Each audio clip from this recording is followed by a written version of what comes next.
Welcome to another episode of Tips from My Garage. My name is Lisiate Tonga. I'm the father of two beautiful boys, husband to a beautiful wife. I'm a recovering addict. I'm the owner of online business Upgrade Version U.0 and author of ebook Q&A Between Two Addicts.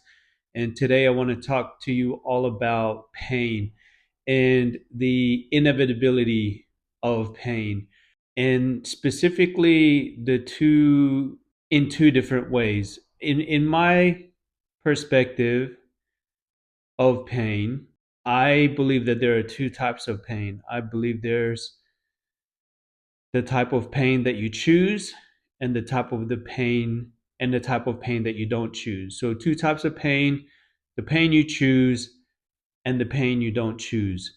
And I want to be clear about pain and the choice of pain. Whether you choose to experience pain or not is still a choice. Even if you're choosing not to experience pain, you are still choosing pain. You're still choosing the pain that comes from that, if that makes sense. Everything is a choice, even if you're deliberately choosing to experience pain, and also if you're choosing to avoid pain, which in this life, in our life, is actually impossible to do. And I want to also discuss, maybe go into a little bit about the consequences of both, of what happens when you choose pain and what happens when you try to avoid pain, and the consequence that comes from that.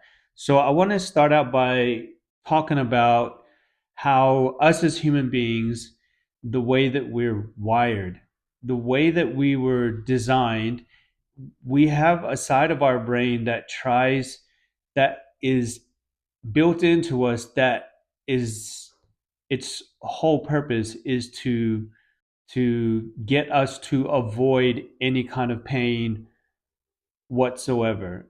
And that part of our brain is part of our survival tactics, built in survival tactics. We run from things. Like, if a bear is going to chase us, we're going to try and run away from it because we don't want to experience the pain that would come from a confrontation from a bear or any type of a wild animal. That is a built-in thing in us. When we come are confronted with a situation where we will have to either fight or flight, we will assess the situation and we will make a decision based on the risk that it presents. And so we have a side of our brain that is very good at risk assessing. And if we can avoid something, we're going to try and do that. And that's what our brain, that part of our brain, is designed to do. It's to help us to avoid death. It's help us to avoid confrontation. It's to help us to avoid any kind of a circumstance that might stop us, that might hinder our longevity. And so, that's just the way that we're designed. So we are hardwired to avoid pain of any kind. And in the name of survival, I suppose, it is a part of our survival brain. We also are trying to avoid other things, other types of pain. So it doesn't discriminate. That part of our brain that controls that is trying to keep us alive, that is responsible for our survival, does not discriminate with the types of pains that we may potentially experience. So it doesn't know whether a pain is good for us or bad for us. It just wants to avoid pain altogether.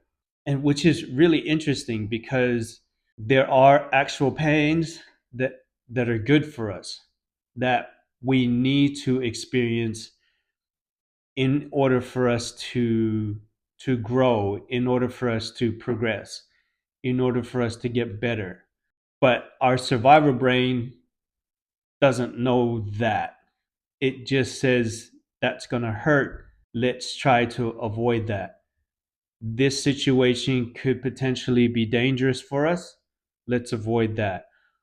And so it's not going to tell us, it's not going to be able to discern whether or not something is actually good for us. It's just going to try to avoid all of it altogether. And I wanted to share with you a quote from a guy by the name of John A. Shedd. And what he said was, a ship in the harbor is safe, but that's not what ships are built for.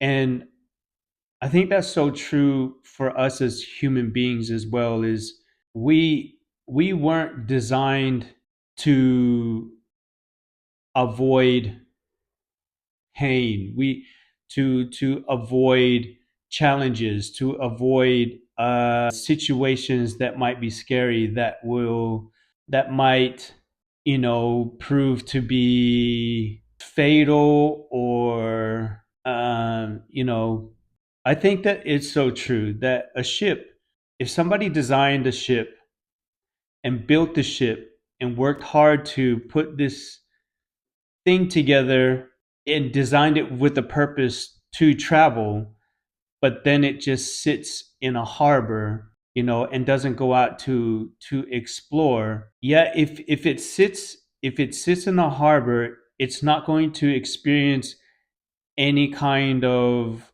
it's not going to put itself at risk of possibly getting holes in it, possibly, coming apart and going to the bottom of the ocean. If it stays in the harbor and doesn't do anything, doesn't move anywhere, then it's not going to do what it was designed to do. And yes, it will be safe and it will still be intact, but can things still happen to a ship that doesn't sail, that just sits in a harbor and doesn't do anything? I think it becomes, I think a ship, if it just sits there in the harbor, it would just get rusty. It would be full of barnacles. It wouldn't be well maintained. And I think that eventually a ship in a harbor, even though it may be safe, it will still eventually wear down and become useless. And if it does become useless, all it's doing is cluttering the harbor, and would need to be removed because it would have no functionality whatsoever, and it would just become an eyesore and taking up space. And I think that that's a great metaphor for life and for us as human beings. Yes, we have built in systems to keep us safe, to keep us from experiencing any kind of pain whatsoever. But that's not what we were designed for. The way that we were designed by God is to go out and to live our life to the fullest, because we're not going to be here long, and we want to make this experience, this thing we call life, the grandest experience that we could ever have. And that means that we're going to have to put ourselves in situations where we're going to be unsafe, and we're going to have to experience pain, and we're going to have to suffer. And yes, bad things might happen to us. And yes, we might get our heart broken, and we might be disappointed because we didn't get what we wanted, or we might get injured and hurt ourselves. And there's all these possibilities of things that could happen to us, that we would experience not just pain physically but emotionally, as well, and it could do damage to our psyche and to our emotional state and to our physical state. Yeah, and those things are all a possibility. And so, do we just not experience any of those things at all and keep ourselves safe in the harbor? Because if we sit in the harbor just like a boat and do nothing, then we're also going to collect barnacles, and we're also going to rust, and we're also going to lose our functionality, and we are just going to exist. We're not going to live our purpose because we're not going to be doing what we were designed to do. Just like a ship in a harbor is not doing what it's designed to do, it's it's still going to rust and get old and need to be removed anyways. And in that case, which would you have rather been? You know, which would you have rather experienced? Would you have rather have been safe and sat in the harbor your entire life, where you just existed, or do you want to have a story to tell? An adventure to live, you know, or many adventures to live? Did you want to explore? Did you want to see the world? Did you want to, experience different cultures, meet other boats, make and start relationships with, people from all over the world? Like, what would you rather be able to do? Because we're all going to come to a stage in our lives where we're going to reflect back on our life, and and some of us are going. And I was talking to one of my good mates in the US about this just today, and we were just talking about. He was telling me about how he wants to. I actually was talking to him about his life, and he actually is living life pretty much like I've not seen many people live their lives like he is. Like, he is literally sucking the marrow out of life, and he is living his best life. He's adventurous. He's you know he's vibrant. He has the best outlook on life. He's an explorer. He's an adventurer, but at the same time, he's caring. He's compassionate. He's loving. But he has this zest for life that I've not seen in many people at all. And I was talking to him. I was telling him, I was like, man, you are literally living your best life. I don't know many people that are living life the way that you are. And he says to me, I just don't want to get to the end of my life and have nothing to show for it. He's like, I want to be able to look back at my life and be able to enjoy it again, and to laugh at the experiences that I've had, and to smile and to be content and to be happy with the way that I had lived it. And I think that there's this thing inside of him where he's like, I want to make the most out of this experience. And you know I think that's so commendable. And I think we could all take a leaf out of his book and have this zest for life. Just want to give a quick shout out to my guy Chico, out there living his best life, man. You're doing it right, and I appreciate that. And that inspires me to want to live live my best life, and in the best way possible. And so, not the sad thing about it is that there are way too many of us that are going through this life right now and just existing. And the reason we're just existing is because we don't want to experience pain. We don't want to experience heartache. We don't want to experience, we don't want to be embarrassed. We've got too much pride in ourselves to look stupid. um, and I think that really, that some of these things are really preventing so many of us from being able to live the best versions of ourselves and to get the most out of life, and that's really sad. So yeah, I think that the only way that you can avoid pain is to be unconscious. And how you might be wondering what I mean by being unconscious. Well, when are you unconscious? Well, you're unconscious when you're sleeping. And so you might not be able to feel pain when you can avoid pain by sleeping, yes.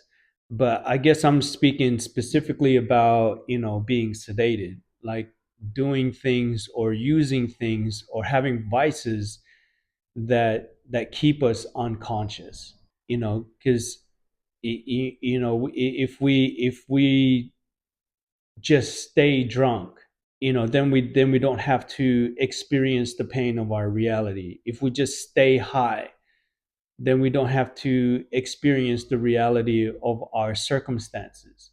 If we just stay distracted, if we're continually distracted and by whatever means, social media, just the latest craze, or watching this or watching that, this being distracted with things that are just numbing our minds. Those are different ways that we are unconscious.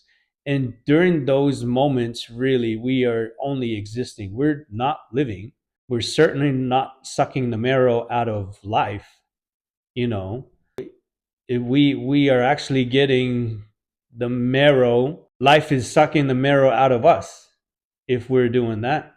If we are, all we're doing is we have these unbridled passions that we don't care to put a curb on, or to moderate in any sort of way. They just remain unbridled. We just have this continuous dopamine bumps that, if we could have just, a day and night, or full, from the moment we wake up to the moment we go to sleep, be completely distracted. And in that distraction just can have continuous dopamine being fed to us, that we would have successfully avoided pain. But we didn't, because the pain then manifests in different ways. And we may have been successful in avoiding it for that day, but we're building up the pain for something else at a later stage. So yeah, there are lots of different ways for us to be unconscious even while we are awake, and that really is the only way for us to avoid pain. But if you're living your life to avoid pain, that is going to eventually destroy you.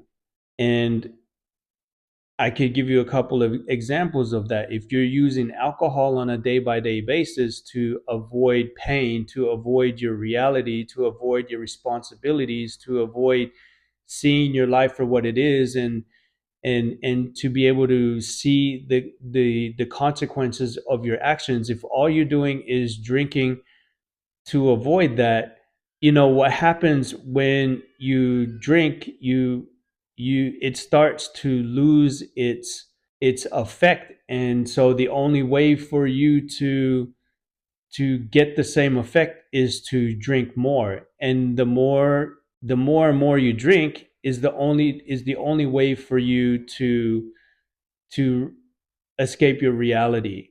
But you have to keep up with your tolerance. And so that means that you have to drink more in order for you to do that. And that is what will eventually kill you, and what eventually kills people on a day by day basis. Same thing with drug abuse. You use drugs for a time, and then it becomes, you build the tolerance for that, and then you have to take more and more just to get the same buzz or the same high. And you have to continually do that if you want to escape your reality and the pains of life. and then eventually and potentially that can take your life, and it's taking people's lives on a day by day basis. So there are so many different examples of that. But if you're living your life to avoid pain, just know that eventually it's going to destroy you. It's going to catch you. You can only kick the can of inevitable pain down the road so many times. But every time you go to kick that can, it just gets heavier and heavier until you cannot kick it anymore. And then in that day and in that moment, you're going to be forced to deal with the consequence of of not dealing with the pain at an earlier stage of your life. And this is a scenario that is being played out on a day by day basis all across the world. People are getting to a point where they are dealing with the inevitability of pain and the can that they can no longer kick down the street.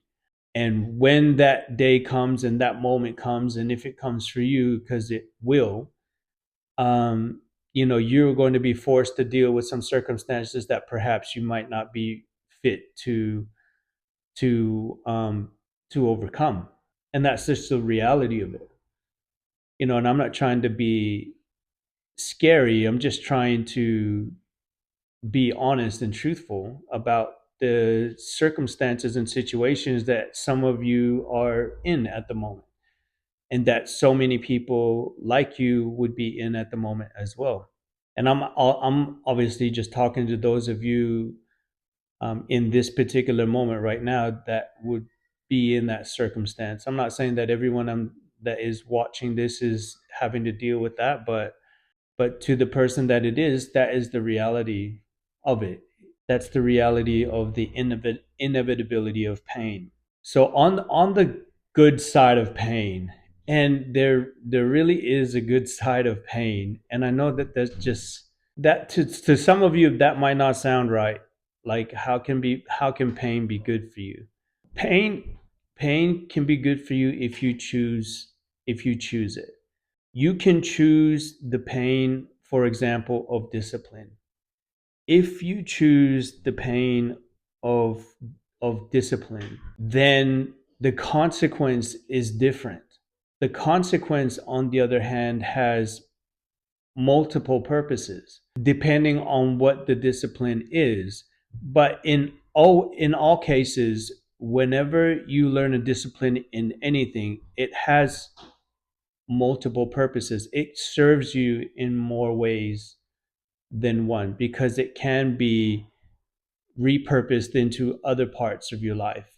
And so, if you willingly choose to suffer the pains of, say, the discipline of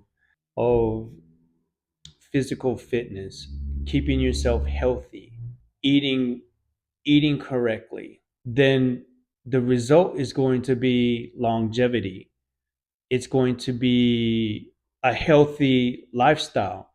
And the way it can be repurposed into other parts of your life is that it allows you a better quality of life because you'll be able to do other things or more things than you wouldn't otherwise if you didn't have this kind of health, such as run and not be weary, playing sports, going on hikes, going skiing, going snowboarding,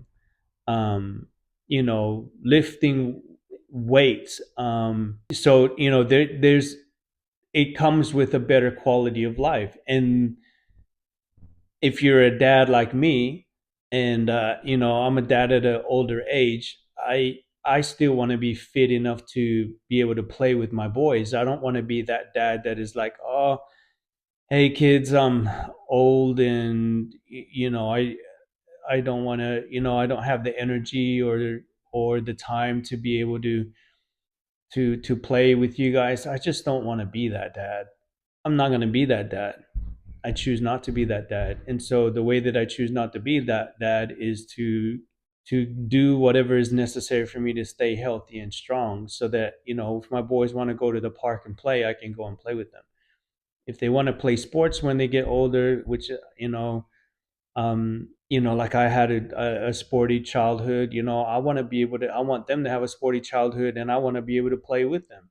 And so that's what I mean about being disciplined in one area serves you in so many other ways. If you have the discipline of personal development, so if you you know are able to suffer the discomfort of learning, by studying, by making the time to read and to study things out and to put things into practice till you understand something in a proficient manner, then that's also going to serve you in multiple ways.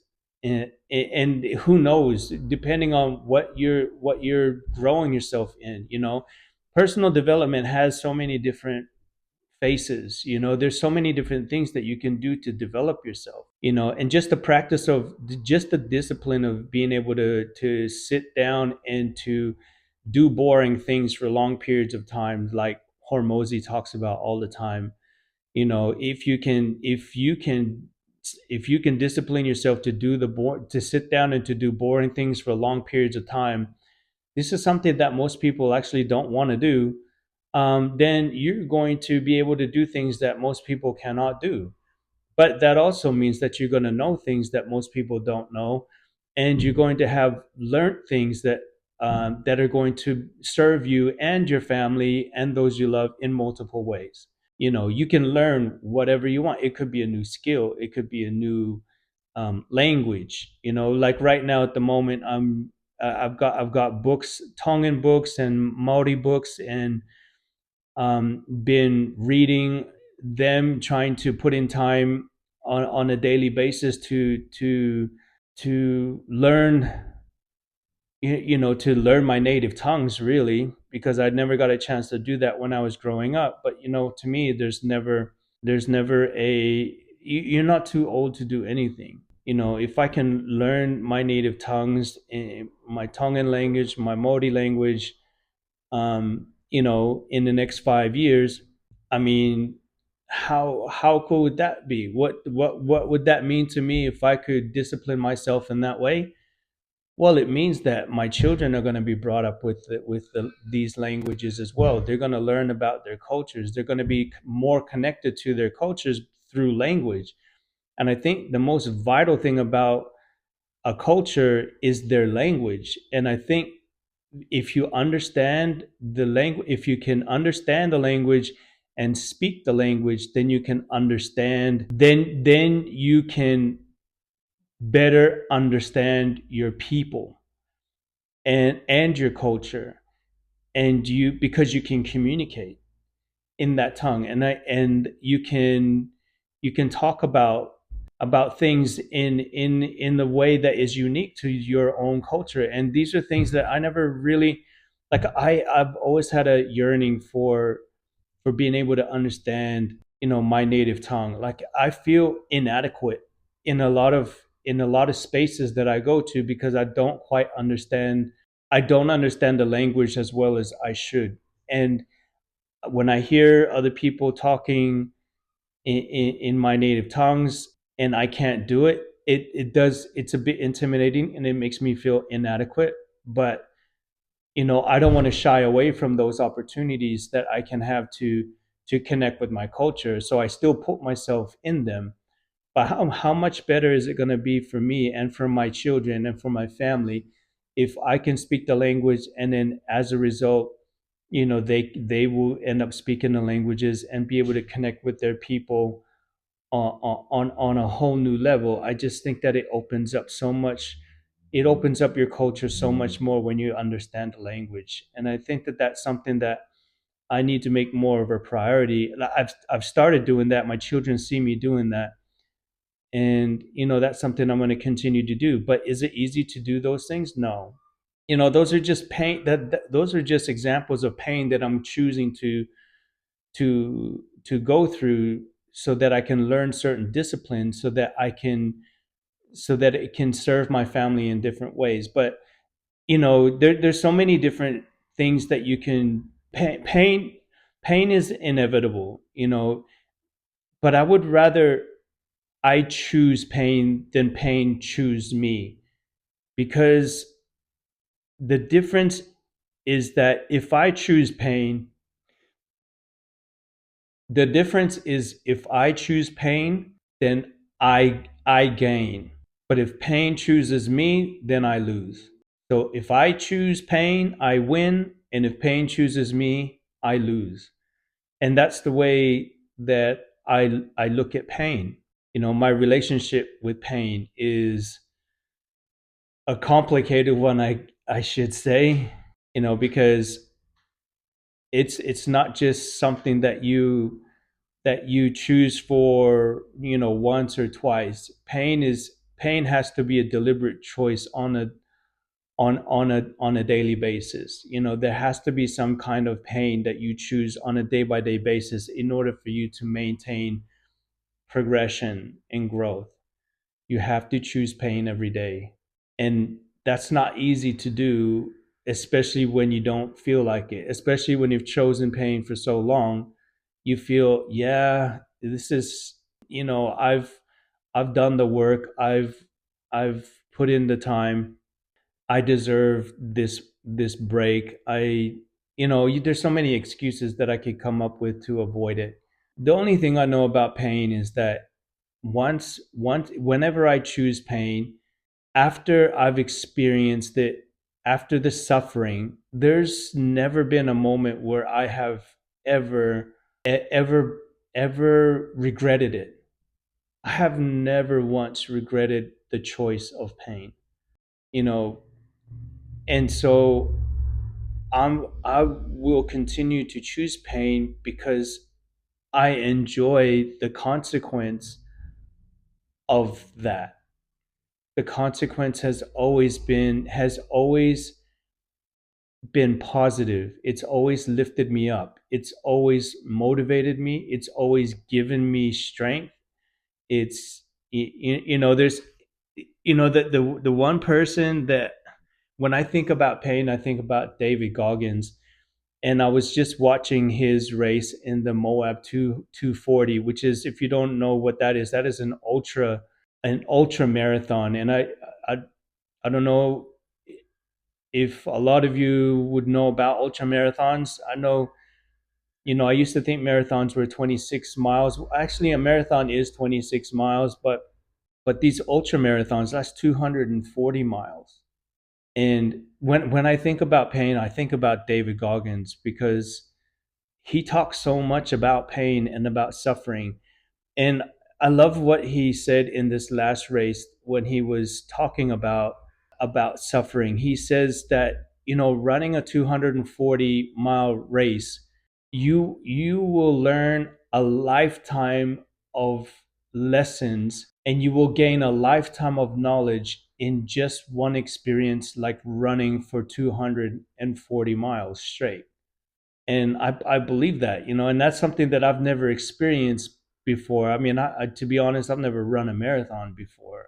But when he talks about it, I will only understand that from an outsider's perspective, unless I ever ran an ultra marathon. And when I could, then and only then would I be able to really properly understand what David Goggins is talking about. Until then, I can only have an idea of what he means when he says that. But I have done a little bit of suffering in my life, and so I do know that from suffering comes wisdom and knowledge. There's so many different things that come from pain. There's some of the benefits of choosing pain, the pain of discipline, is that there is safety that comes from it. There's longevity, there's growth, there's purpose, there's wisdom, and there's knowledge. I think that those things are important to me, and they always will be. And so as long as they're always going to be important to me, then I have to make pain a priority. And so it's not like I'm going to go through life and just, oh, if an opportunity for me to experience pain presents itself, then I'm going to choose it. No, I'm going to choose to have pain daily so that I can have safety, so I can have longevity, so I can have growth, so I can have purpose, gain wisdom, gain knowledge. And all these things can be stacked on and built upon, on a day by day basis, even if it's just a little bit at a time. I hope this finds you well and you got something out of this, and I'll see you next time. 1,